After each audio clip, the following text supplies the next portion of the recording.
I'm here today with a man named Gavin, and according to your screen, it's Gavin of Normanton. Is this some theatrical thing, or is this a place? It sounds like you're going to come out with your big sword and a shield and your coat of arms. Yeah, so I am Gavin of Normanton, and it's factual. So Normanton is where I live. It's the town. It's actually his Old English for Norman town. So although I don't walk around with a sword, I'd like to walk around with a sword, but I don't do that now. You should get Yeah, yourself a coat of arms for it because it's brilliant. I think I'll have a look into that definitely. But yeah, it's Gavin of Normanton. Yes. I want to see I want to see the full hat and the suit of armor, with Gavin and Normanton. I want your shield bearer. That's what you need. Yeah, I would. I personally, I would love to do that, but we'll see. Never say never. No, never. Now, we were just talking about the gathering before we started this, because you've been to the gathering for a few years, and I love to just quickly talk about this. Well, not quickly, but to go into this.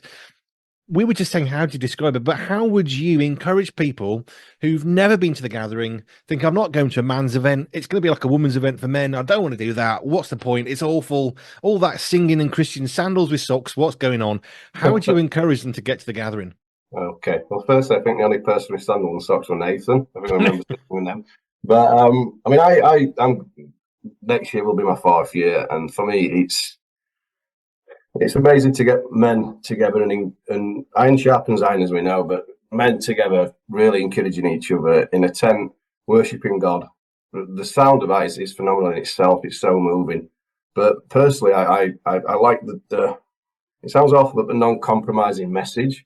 I mean, we're in a battle, and you can either do it or you can't, and you need to do it or you won't. And for me, it's very much a case of I hear Carl and I hear the people they bring in to say, look, we've got a job to do. We're going to inspire you to do it. Go out into your own towns and just do it. And there's no other festival for me that's ever done that like the Gathering House. It really speaks to I don't want to say a tribal element to us, but certainly an element that sort of sets me up for the battle ahead. Mm. And you were saying you're trying to get your local men's group to come along. What's the name of the group? Let's name and shame. If they're not going to be here, we can do a little plug for them. What's the name of the group? We're basically called All Saints Men's Group, so it's part of All Saints Normanton Church. So I lead that a little bit alongside Scott. So Scott leads at Scotstoun. So we have around about 9 people. So we've worked through the CVM, the Code Life element of things. They love that. We work through John Eldridge Wild at Art. So we are in a position where the men are really searching out what it means to be a man of God, and taking it beyond the Sunday morning sermon and coming on Tuesday nights. And I'm so encouraged by those people. We have people of all ages. Myself being middle age, we've got people who are pensioners. We've also got some of the younger generation coming through as well. So for me, I had an amazing man to grow up with in my church called Alan Dinsdale. And I think the value of having a wise person to go on the walk with you and another male is something that really spoke to me. I mean, sadly, he's not with us now, but I'll never forget that. And for me, I think if I can do that for the person that's coming through and we can have a group that does that, I think we describe it as a band of brothers. And I think we truly need that in society. We need to be getting alongside each other. And I mentioned the word battle a lot, and I'm not obsessed with the military or anything. But I think we often forget that we have got a fight to fight, and if that's someone's mental health or for a man to be supported, then we do need to be around in that. It's not, I have an issue with everything's got to be on WhatsApp. It's great, but sometimes it's nice to be face to face.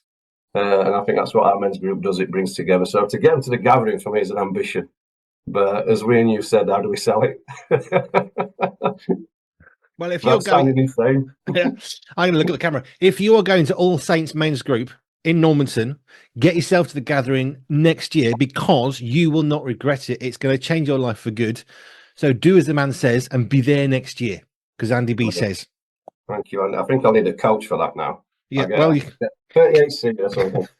Cut it out and then, get him to watch that bit. Okay, let's get on to what we actually did come to talk about, although that's really important too. Yeah. So you are working, let's get this right, Acorn Alternative Provision, yes, which might conjure up certain names and meanings, and sometimes names help and not. But just give us an overview. What is Acorn Alternate Provision? What's that all about? Yeah, we now been around for 2 years. We grew out of the legacy left behind by an organisation called Transforming Lives for Good, and we work with partner schools with their students who refer a student to us. We work with them in a really small environment, a really nurturing, kind, therapeutic situations that we go through, and in the hope that we refer them back to school. So the passion for us is that people that are at the crisis point in education are not then permanently excluded or have to be sent somewhere that's out of their mainstream environment. We want to get them back in. So in a nutshell, that's kind of what we've done and always done, is that we're a reintegration program. But we do it with a partner church. So the church I've mentioned, you've got the sort of school in the partnership, you've got the church in the partnership, and you've got Acorn in the partnership. And for me, it's an amazing way of getting a young person into a calm environment, work out the problems in education, and put them back in, hopefully, with a successful plan. See, in a sense, it's like a prevention. It's, like you're saying, when things are not going right, you can either think, well, we'll wait until it gets really bad. Yeah. And you, I guess, are trying to step in before we get to that stage to say, okay, well, how can we help you at this stage before it gets even worse? Because the longer it gets, the more difficult it's going to become to deal with whatever's going on, whatever the reasons are. But if you can get in earlier, all of a sudden you're preventing some of those more extreme issues to try and help people. And I suppose, in a sense, my wording would be to keep them in their normal life sort of circles. When you described it probably better than I did there, so well done. But I think everything you've just said is that taking them out. I mean, some people call it a step out, some people will call it a break and things. But the circles that they're in sometimes in the mainstream, and I've total respect for the mainstream systems, the teachers, they're doing an amazing job. But I think something that they can't give is time. And we've found with a lot of young people that it becomes like a pressure cooker, that they're in the same environment. The anxiety starts in the same environment. School can't change the environment. So what do you do in that situation? So to have an option for the school to say, look, can you take this person? Can we all just take a breather now, figure out what the situation is, and then put that person back in? We hope that what we've put in strategies that have worked for the young person work in the mainstream environment, and the mainstream environment accept that that's going to need to have some amendments as well. We do generally see quite a lot of success. Last term alone, we saw 4 of our students that came to us in year 11 all now going into college, that the school said were just non-attenders, so they just wouldn't go into the building.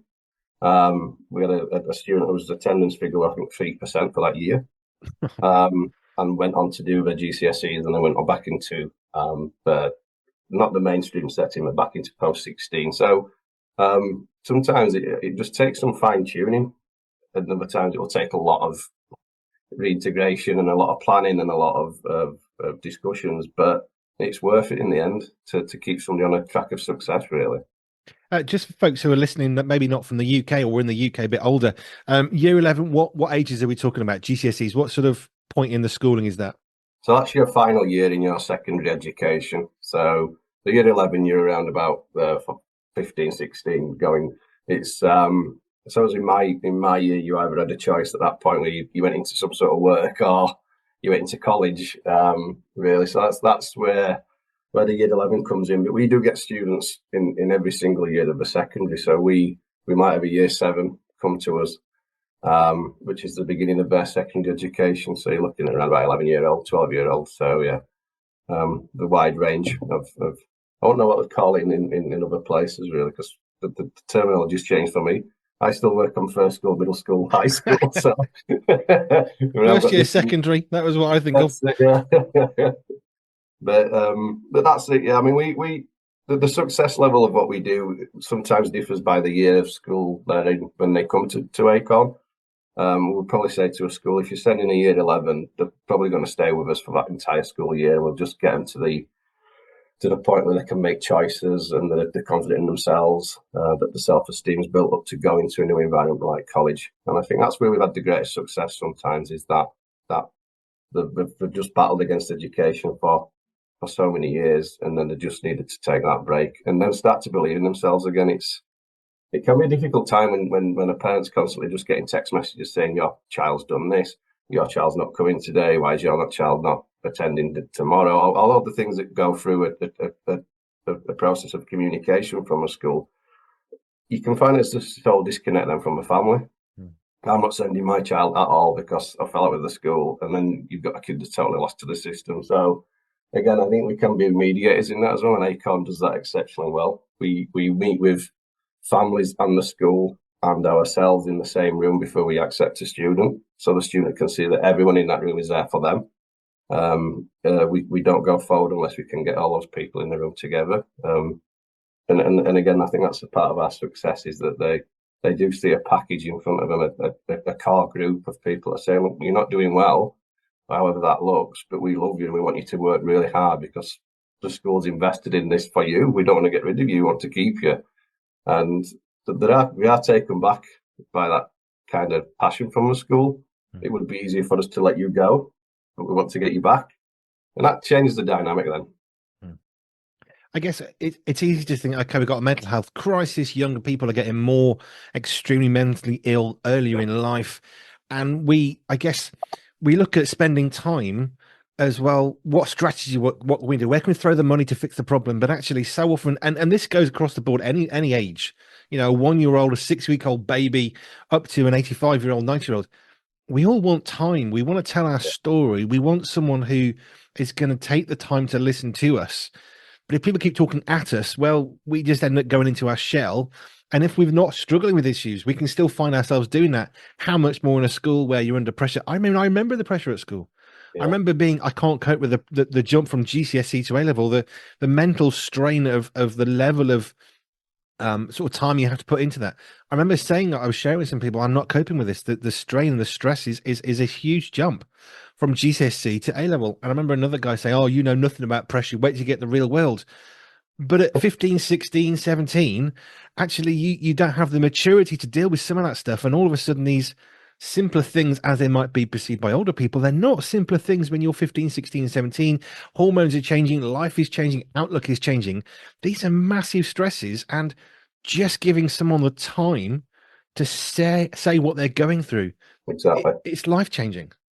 Yeah, and that word time is exactly what we constantly use. And I mean, I've had times where I've sat in an office and I've been working and I've known the child to such a capacity that I know that I need to vent, and they've sat and just screamed at me and screamed and screamed and screamed, and at the end of it, I've gone, right, I'm going to go back to class now. And it's like, okay, in the mainstream environment, they can't really allow that would have a massive avalanche effect on the entire day. But because of the small environment and the fact that they know they're safe to do that, that person then believes that they can change their mindset.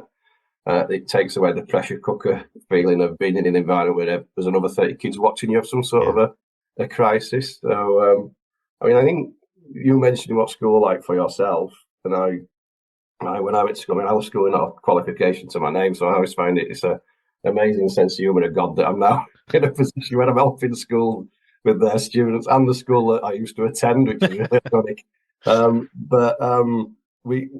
I used to go home. I mean, I never really got bullied, but if I were being bullied, I'd go home at 3:00 and it would stop. And for a brief few hours, I'd watch TV or I'd do something, I would play rugby and things, and think that bullying might start tomorrow, it might not.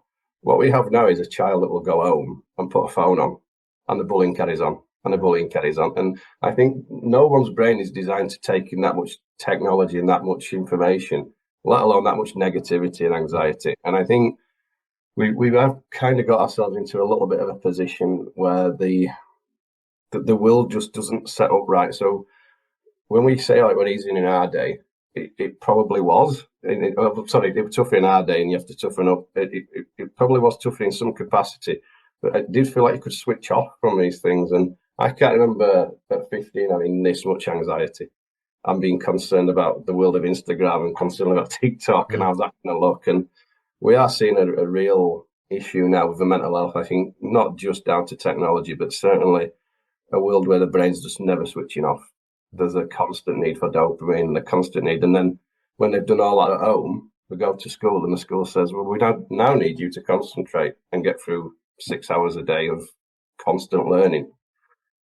No wonder they kind of go, I can't deal with this. My head's not capacity to do this. And then it becomes anxiety, and then it becomes low self-esteem, and we then see that the increase of exclusions. And this is kind of where we want to step in that and continue to step in, is to say, look, we just need to give you some time and disconnect. We take the phones off students in the morning. so they don't get near their phone until the end of the day. I mean, when you first do that with a new student, you think you've asked them to kind of give you £1 million. It's like, what? But the process, surprisingly, is that a student will now come in and just stand the phone in. So all our students know that they're not having it. And again, that's the programming in a positive way. I don't need it today because I'm enjoying the environment I'm in. My anxiety levels are low. I don't need to keep getting a scrolling dopamine release and seeing people like my Snapchat, whatever you call them. It's just that little changes like that in our environment that I think have really benefited the young person, really. Okay, let's go back in time a little bit. I mean, that's Acorn, in terms of what you're doing today, that's the background of that. We'll come back to that. But what's your journey of faith? How have you ended up? I mean, you said you had no qualifications, so you like the irony of that, which I can smile with you at that one as well.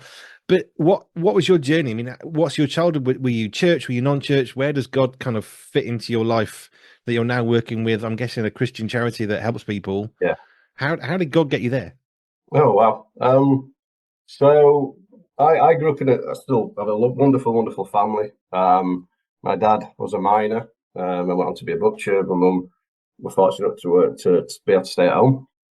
When we were older, I've got a brother, Shane, a younger brother, when she became a dinner lady when we were older. So a really nice upbringing. And the reason I say that is that I still managed to go off the rails. So my dad was a professional rugby league player as well. My brother played sports, but I really rebelled against it.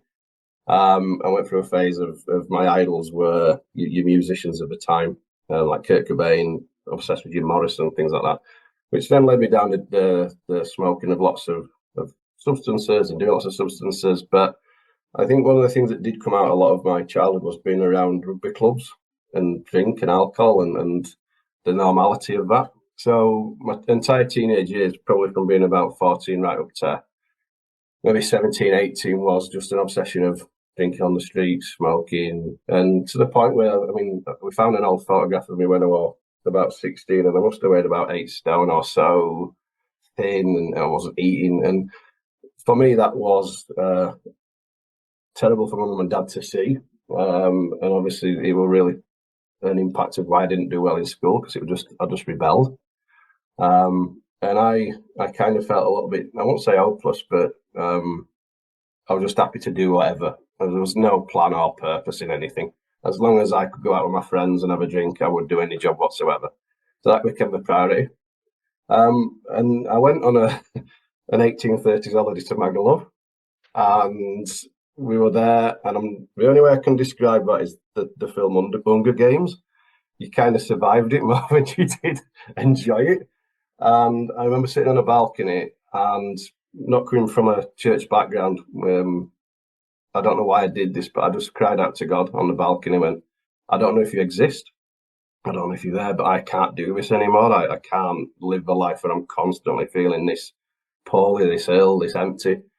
And I remember landing on the Wednesday, and on the Saturday I went out for my birthday and bumped into some old friends and sisters and brothers to the friends I was with. And a lady called Rachel with them, who was now my wife.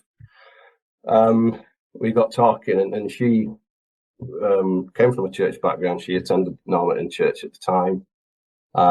We got talking, built a relationship, and I kept asking her questions. Why do you believe in this? Why do you not believe in that? X-Files were pretty big at the time, so everything was run by aliens and things like that in my mindset. And it was kind of, all the quizzing were really sort of why. And she said, the best thing you can do is go to an alpha course. So I agreed. And I agreed to go on it for the sole purpose of telling them they were all wrong and that they were being brainwashed. And I think it was by week 4 I'd kind of joined them. So it was sort of, and the way that the course ran and the welcome I received and just the questions that seemed to be answered each passing week, I just felt something in my heart say, look, you've got this now. This is what you've been looking for. And it was just a statement that if you're filling your life with things that are temporary, like alcohol, drugs, all the things that we just know fade away the next morning, then you need to put God in that place. So for me, that was the catalyst of me accepting Jesus into my life. And the knock-on effect of that was that I volunteered to be a youth leader. So around about age 21, 22, I went to watch a group called Rock Solid in church and just seemed to click. I'd not heard of youth work before that. There wasn't a great deal of capacity in our area that did that. So I went along, seemed to get on with the kids well, and then it became a passion. That was my beginning into the working with young people. But my faith journey is thanks to Rachel, who's now my wife, and also the Alpha course, and it's still the same church as what I attend now and work primarily in partnership with. I mean, there's lots more in that, but I don't want to go too far into that. No, that's fine. I like hearing people's story. I like to find what's the journey you've had. And my wife and I are very different. Mine was I brought up in a church, went to church, thought this is the right thing to do, made a commitment when I was 7. My wife's experience is quite extreme against that. She was at university. She was in France. It was a very Paul on the road to Damascus, lots of spiritual stuff going on, and that was her encounter. So we have very, very almost poles apart experiences of coming to Christ. But the one thing that's the same is when we met Jesus and actually chose to follow him. Yeah, there's a bit of a transference period, if you like, but then everything's starting to change, and you find that peace. And like you say, you were trying to fill voids in your life with stuff that couldn't last. But actually, when Jesus came along, that didn't disappear by the morning. Clearly, no. And the great story I always share with this is that there was such a change in myself. I had kind of started getting into sport a little bit before that. I started playing rugby and trying to look after myself a little bit better than I were. But the the catalyst, I think, because my mum and dad began to go to Alpha course as well, and then my brother went to the Alpha course, and they all became Christians. My brother went to be a great pastor of a church, and my mum and dad still attend church in a neighbouring village. But for me, I started going to a lot of Leeds United matches, and I'd always wanted to see Barcelona. And we drew, I think it was in the Champions League, it was Leeds United versus Barcelona at Ellen Road. And I missed it to go to Alpha. And my mum was like, there must be something in this. If Gavin's missing going to a game, he must really have found something in the Alpha course. So when the next one came along, I think that was a bit of a catalyst to sort of drive my mum and dad towards A, the change in myself, and B, just how much I was willing to put off to pursue God, really. It's beautiful when you hear any story, and yours is something I've heard many times, and I love it. It never gets boring. It's always so exciting that you're going in one direction, you meet Jesus, and something extreme happens that others can see. And I hear this lot, which is really encouraging. That even your parents have said, "Why are you going to that match? This is such a big deal," because it means nothing relative to the relationship with God that you found, and that's something that is very hard to quantify, other than to hearing someone's story of saying, "This is what happened to me." Yeah, it's amazing to say it out loud. I don't often share this story. It's when I first became a Christian, it was shared quite a lot because it was fresh. So to share this now is really quite encouraging for myself to hear it again. But it is that change. I mean, I would encourage anyone as well. I worked in a warehouse at the time, and I was a forklift driver, and they were changing even that, where people would come up and say, "You don't swear." And I didn't even know that I didn't swear anymore. It was like something had just changed in my heart, and it was like, no, not okay. And you always seem to be smiling, you always seem to be happy. And I think it's great that we can go out and use words, but I think when such a change in your life happens, and you go into an environment like a warehouse, and blokes are going, "Oh wow," and they see you then as a sign of hope sometimes, and are willing to come and talk to you because for some reason you seem as a wise man now, because you've kind of given your life to God. But we forget the power of how we perceive ourselves, how we present. We don't necessarily have to say to people we go to church, and we'll still sometimes get an inkling of, oh, there's something about this guy that's completely different to the people around. So for people that are between that decision making, if you do make a decision and come to God, just go out and people will notice. People used to say of my family when we were going through some really hard times, my neighbours said, "Every time we see you, you're smiling. How are you always this happy?" Because they'd seen some of the difficulties that had just been sort of thrown upon the family. We walked through it. How are you always smiling? Someone said it to me like a few weeks ago. says, I've just read the book. I've seen what you're going through in life. How are you still joyful and smiling? Now, I didn't have time to share with them at that time, but it's because of Jesus. That's the reason why I can smile despite what's going on, because Jesus still first loved me. And that's worth smiling about.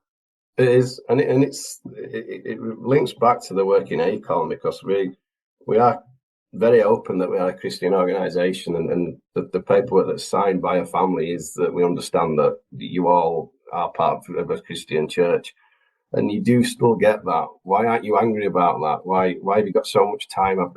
I've just swore at you for 20 minutes, and you still seem to forgive me and love me. And I think that is the difference. That is what we are about. That whatever you say to me, in comparison to having God's love in my heart and knowing where I'm going, it bears insignificance, to be totally honest. And we have seen lots of our young people now beginning to quiz and not be suspicious, but look and go, wow, there's something completely different about these people. They're loving, and we are told to sort of be walk as children of light. And I think they do see there's a light that comes off you that sets you apart from maybe the person that's not quite made that decision, that would join in not in the disagreements, but very much like, yeah, I'm a bit down too, and do you want to be down with me? We'll all be down. And it's that kind of, other kids need to see some hope in all this, and then I think that's something that we really do bring. I mean, our tagline is to rebuild foundations and restore hope, and I think that we can do that. All of us can do that with our faith by just being present and being the smiley one in the time of crisis sometimes. But smiling is so important. I make a point of smiling at people, and sometimes they look a bit like I'm a weirdo, and sometimes they'll be a bit shocked and smile back. But smiling, honestly, is, if anybody's watching this right now, if you smile at somebody in a nice way, not sarcastic, if you smile at someone, look at the difference. Let somebody in at the difficult junction near where you live that no one lets anybody in, and watch that car being let in, and the difference that makes as they let somebody else in. Because that's the power of smiling, of kindness, of compassion. It's the whole point of the fruit of the Spirit, because it just filters around us. It's wonderful. Yeah. Right. So how did you get your job at Acorn? You've talked about your school, you've talked about your heart and passion through youth, but how did you end up landing at Acorn, now working with children? Yeah. So when I began to volunteer as a youth leader, and it really became a passion, I came home from working at 2 o'clock in a warehouse, and then absorbing books, youth work books, just couldn't get enough. I still love the work of Mike Yaconelli, a really renowned youth leader from America, and loved his presence and the way he'd present. And it kind of became a hobby. And then the vicar of the church at the time, Reverend Don Gilks, we could see lots of young people were beginning to come through the doors, and I said, is there any chance that I could do a year as a youth leader here and make a career out of it? And I didn't know this, but I think someone had left a legacy of money to be used for such a reason and for such a purpose. And I was employed by the church to develop youth work there, and it got to a point where we attracted funding from an organisation called the Rank Foundation, and they came, visited, and they funded me to do my degree. So I went to Canterbury University on distance learning to do my youth work degree. They funded the wage, bought a minibus, and basically everything was covered for another 6 years. Wow. So for me, I'd compare that to I don't do the lottery, but I can imagine the elation I got is what you would get, because it was like my career's now set. And to have the things paid and the stuff I was able to do through that, has had that knock-on effect. We've now got a community group called the Well Project, which was born out of that from the street work that we did. There's so much come from it. But when the funding was running out, we looked to see how we could continue with the work that we did. And we were linked with the charity Transforming Lives for Good. They were actually called the Lighthouse Group at the time. Then it's TLG, and then it's Transforming Lives for Good. And we partnered with them because I'd done a lot of integration with schools, and I'd been into counselling sessions in schools. We'd already formed a link where education seemed to be where God was navigating us. So when we'd formed that partnership with TLG, we became a registered school, and we were partnered with them for I think 13 years, maybe 12 years, I can't remember, but a good long length of time, and built up a really good reputation. Wonderful, wonderful charity, but sadly, they decided that they couldn't continue with the education model. So I think they had 11 centres across the UK, and they had to close those down. So we were back to where do we go now? And Andy and Jill, who are our leadership team, and a number of trustees that came through TLG, said, look, we need to continue this work. This is really valuable. And that's where Acorn came through. So I stopped working, I was made redundant by TLG, I think, of 1 week in April, and started in the same seat, in the same office, but just under a different name, as head of centre for Acorn. And that's kind of where the journey is now. But we're trying to rebuild a little bit with the same foundations of TLG, but it's difficult because we are, in some people's eyes, you started again. But that's the very, very potted history of that one. No, that's fine. So we connected because you've got a sponsored event coming up, I'm guessing, to raise money for Acorn. Yeah, so we're trying to sort of build a presence of Acorn, with us still being relatively new. But I like to do challenges, and last month I did one with a parent of one of our students who wanted to pay us back, James. We did a walk from York back to the Normanton Centre, which was 31 mile. But I'd already organised to do this 24-hour row as well. So this is more of a local event where the gym that our students use, Brad's gym, it's Unique Fitness. We use that on a Monday and a Tuesday and Friday for the students' PE. But the community over there, and I thought, if I love the rowing machine and I love rowing, if we could do an event that brings people into that environment and the students are seen in that environment by the town, A, it gives a positive viewpoint of them, and B, we get to raise the money, as you say, that can go into buying resources and the running costs. So that's next Friday. So I start at 12 o'clock on the Friday, the 25th. Row 50 minutes with 10 minutes off through to 12 o'clock on the Saturday dinner time. Yeah. Nice small challenge. Yeah. Well, the walking back from York to Normanton was harder than I ever anticipated, and I'd already kind of set up to do this. But I'm enjoying the training. I'm enjoying it's long hours, like I was saying to you before the interview. I did 7 hours on Saturday, but the solitude that comes with it, because it's very quiet. The owner of the gym will lock me in, so he closes at 2. And last week I didn't finish rowing until around about 6:30.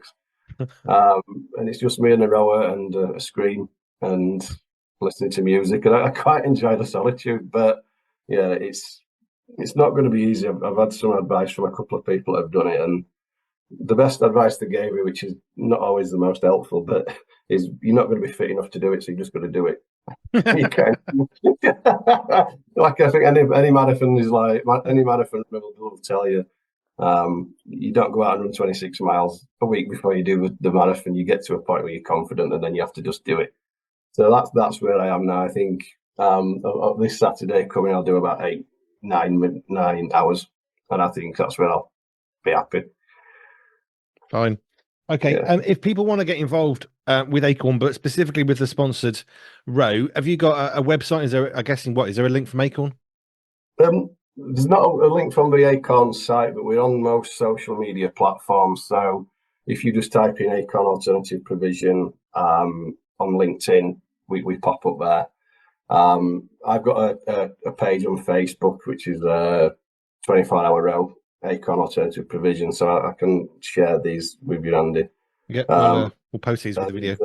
I think that's probably with regards to the rowing, but we are hoping to do a couple of things on the day. So we are hoping to film it on YouTube, so maybe the last 6 hours, so people can jump on there and make sure I'm still going. You're doing what you said you'd do.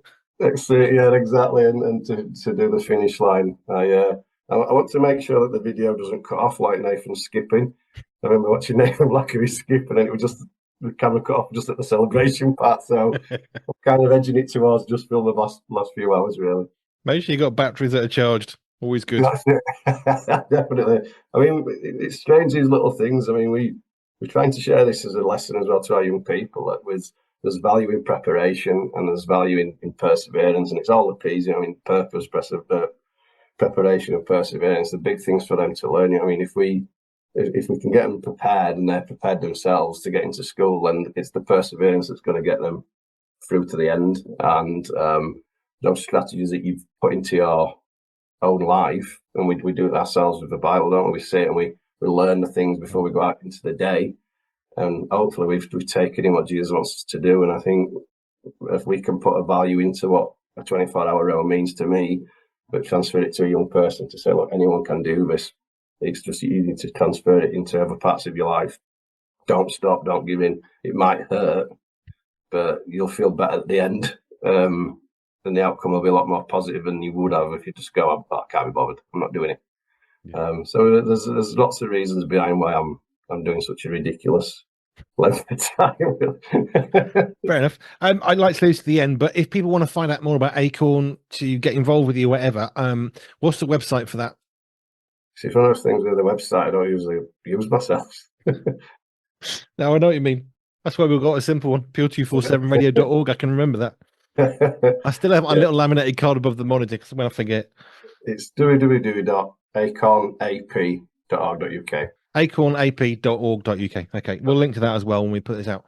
Thank you, Gavin of Normanton. I'm looking forward to maybe meeting you at the gathering next year. Christian Vision for Men, get yourself booked into the gathering if you're over 18, or you'll be over 18 by next year. It's an 18+ event for guys. It's brilliant. Get yourself there. And All Saints Normanton, make sure you book your tickets because you will regret not going. Too right. Thank you, Gavin. Thank you. Have a great day. Yeah, you too. Bye-bye. Rated 5 stars by Sorted Magazine's film critic, Pure 247 takes you behind the scenes of the birth of a global Christian radio station. Andy B will have you laughing and crying as you discover what it takes to create ministry that matters in this inspiring tale of perseverance, honesty, and vulnerability. Buckle up and get ready for a story that's uplifting as it is entertaining. Behind the microphone, they face bankruptcy, eviction, and 2 life-changing surgeries. Can they make it? Will they make it? Get your copy of this life-changing book today. Pure 247 is available now on Amazon. Andy B is best described as a man after God's own heart, who insists that God's vision and resourcing trump all handicaps.